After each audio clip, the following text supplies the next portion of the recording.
Je vous le disais, après un match très tendu, la CAN 2021 s'arrête ici pour la Côte d'Ivoire. Les éléphants se sont battus jusqu'au bout, mais l'Égypte s'est imposée au tir au but. 5-4, Mardoché Kwasi. Passe Bois Sacré dans la commune de Yopougon. Les supporters sont venus nombreux supporter leur équipe nationale. Les 15 premières minutes sont à l'avantage des Ivoiriens qui tiennent le ballon. Domination stérile des éléphants qui n'arrivent pas à ouvrir le score. Les supporters restent confiants malgré tout. La suite de la première mi-temps est équilibrée et s'achève sur le score nul et vierge de 0-0. La deuxième mi-temps reste équilibrée à l'image de la première. Les deux équipes se rendent coup pour coup en termes d'occasion de but. 70e minute, Patrice Baumel oxygène son équipe avec les entrées de Wilfried Zaha et de Jérémy Boga, aux places de Max-Alain Gradel et Seri Jean-Michael. Des entrées qui ramènent un peu d'enthousiasme au sein des supporters de la place Figayo, toujours dans la commune de Yopougon. Fin du temps réglementaire, toujours 0-0. Même s'ils sont stressés, les fans ivoiriens gardent la foi. Les prolongations gardent la même saveur que les 90 minutes. Match tactique comme annoncé par le coach Patrice Baumel.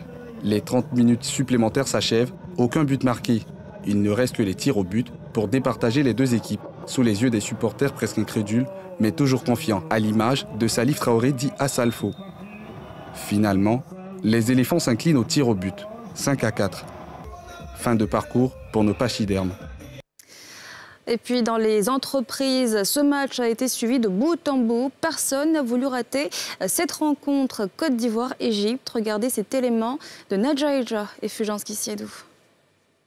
Trècheville, à l'entrée du siège de la compagnie ivoirienne d'électricité, des affiches rappellent le soutien aux éléphants pour la Coupe d'Afrique des Nations Cameroun 2021. Même rappel à l'accueil avec ce stade de football décoratif. Une ambiance qui se ressent jusque chez les employés. Au centre de relations, tous sont mobilisés en allant de la directrice, capitaine de cette équipe, aux collaborateurs sur le plateau. Et les collaborateurs, bien qu'étant en service, sont aussi mobilisés pour soutenir notre équipe. Nous sommes tous mobilisés pour travailler pour la population, pour prendre en charge les clients. Nous avons pris des dispositions pour permettre au centre d'être au maximum de ses capacités d'accueil, pour pouvoir permettre une meilleure disponibilité, une meilleure réactivité en cas de demande d'assistance.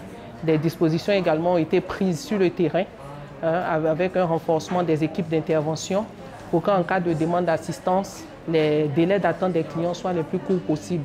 Depuis ce matin, le centre d'assistance a déjà été contacté à plusieurs reprises par des abonnés craignant ne pouvoir suivre le match Côte d'Ivoire-Égypte, faute d'électricité. Il faut qu'on reste aussi ici pour pouvoir assister le client pour qu'il puisse suivre le match.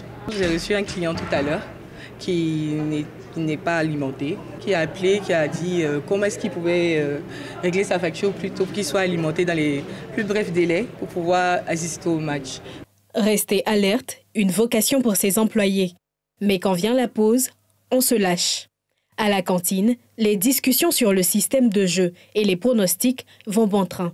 Même si le bateau doit remplacer les 11, les 11, c'est il pensait que Bada était fort. Autre entreprise, cette fois spécialisée dans le négoce. Même mobilisation. Malgré la charge de travail, on prend ses dispositions pour soutenir à distance les éléphants de Côte d'Ivoire. On essaie d'anticiper. Tout le monde connaît le programme de la CAN. On sait tous que ce match d'aujourd'hui est pour 16h. Donc il faut anticiper sur les travaux, finir les dossiers et pouvoir se libérer dans la tête, libérer l'esprit pour être concentré sur le match. C'est vrai, nous sommes des salariés, mais nous sommes avant tout des patriotes. Le duel entre les éléphants de Côte d'Ivoire et les pharaons d'Égypte, avec ses émotions, le pédigré de chaque équipe, restera l'un des classiques du football africain.